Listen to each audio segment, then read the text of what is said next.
I'm Warren Mendez and welcome to my home kitchen. Today we're going to be cooking a banana bread with a choc caramel swirl.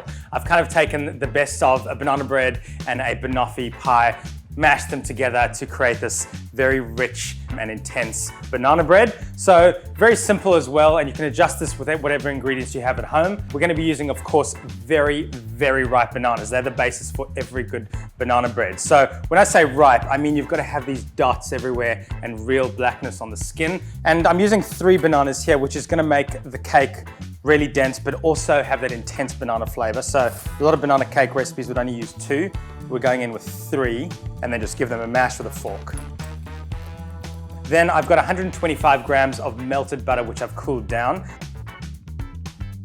And then just 2 eggs, break them up and whisk with your fork. Those are all your wet ingredients. Also gonna put in some vanilla bean paste. So try and use the vanilla bean paste with the real beans in it. Otherwise you could use vanilla essence, vanilla extract. I need about a tablespoon, so that's a good squirt of it in here. So in this recipe, I'm using a combination of flour and almond meal, and that'll really make the cake nice and rich. And that almond meal kind of gives it a bit of a frangipane type of texture to the cake. So just a cup of the almond meal and just the plain flour.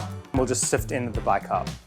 So the thing about the bicarb, obviously it's going to give it a little bit of rise to the banana bread, but also it's going to help darken those bananas as it bakes, which is what gives the beautiful color in a banana bread. And then just some raw caster sugar. Now we'll just bring everything together. Okay, I almost forgot, but everything needs balance. We've got that caramel, so I'm going in with some salt flakes as well, with a bit of a salted caramel crunch, and now we can mix it all together. Okay, so that's the mix done, so easy. And we're going to be able to go straight into our pan. So you could pour all that mixture into a pre-lined loaf pan here, but what we're going to do is we're going to go half and then put a layer of chocolate and caramel and then the other half, and that way when you slice the banana bread, you're going to get this beautiful layering in between. And so I've got some dark chocolate and we'll just give it a fine chop. So chocolate is chopped, loaf pan, and we're going to go in with half of the mixture. And now just spread it out so you've got a nice even base layer. And then take that chocolate and we're going to sprinkle over so we've got a nice even chocolate layer over the mixture. And just save some of that chocolate to sprinkle on the cake afterwards. And now we'll just go in with the caramel components. I'm using dulce de leche, which is this beautiful thick caramel you can buy in jars, but you can use any caramel spread, it's going to work in this as well. Without going towards the sides of the tin, we're just going to do dollops of that caramel. And now on with the remaining batter.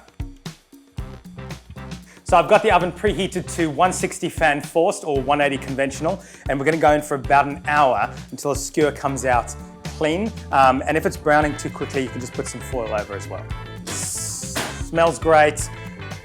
And now what we're going to do is we're going to let that banana bread cool on the rack for 15 minutes, and then I'll tip it upside down and let it cool upside down, and that way we'll get a nice flat top for when we ice it. So the cake is cooled. The icing is incredibly simple. I've just got some more of that caramel, and I'm just going to let it down a little bit with some milk, and that way it'll be nice and loose and be able to drizzle over the cake. Okay, so it's nice and loose, but still got a bit of hold to it. And now just go along the center of the cake and allow it to kind of drip over with its own gravity. So don't push it over too much.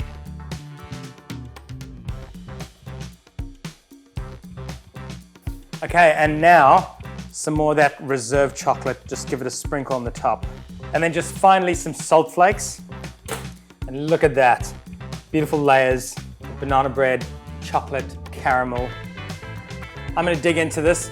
Extremely simple, extremely addictive. I reckon you should give this a go instantly. So for this recipe and more, head to delicious.com.au.